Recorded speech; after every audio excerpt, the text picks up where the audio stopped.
Okay guys, we get a lot of questions from concerned athletes about having tight hip flexor muscles and how to stretch them.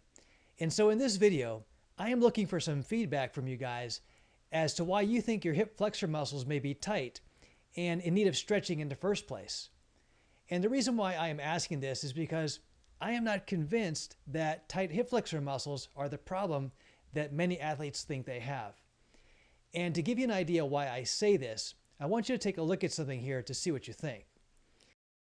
Now, whenever you walk or run, your hips will constantly alternate between flexion and extension with every single step you take. And in this image, we can see the athlete's left hip is being flexed. Now, with the left hip in flexion, we know then that his left hip extensors in the back are being stretched. And likewise, we see that his right hip is in extension. So we know then that his right hip flexors in the front are being stretched. And so this is the movement that I want you to focus on.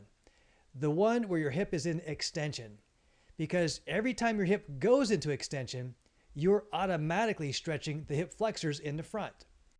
So if your hip flexors were tight to begin with and in need of stretching, then this movement of extending your thigh behind your hip would be the one that is restricted by tight hip flexor muscles, or it might hurt when you did it. And if it were, then certainly they would be in need of stretching. So now the question for you is this. When you run, does this movement where you put your hip into full extension feel restricted in the front?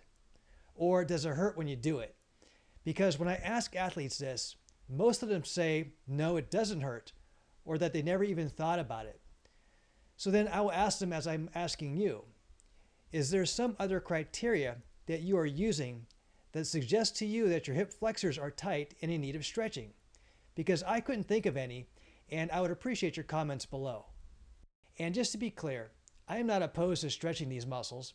I just need a little more convincing as to why we keep getting these types of questions when by all outward appearances, the hip flexors don't seem to be tight and in need of stretching at all. In fact, I am starting to wonder that perhaps instead of them being tight, athletes might be mistaking them for simply being weak, which would ultimately affect them getting into this position. And if that is the case, you can learn at least one way to strengthen your hip flexors by clicking the link below this video. So thanks for helping me out with this, and I look forward to reading your comments.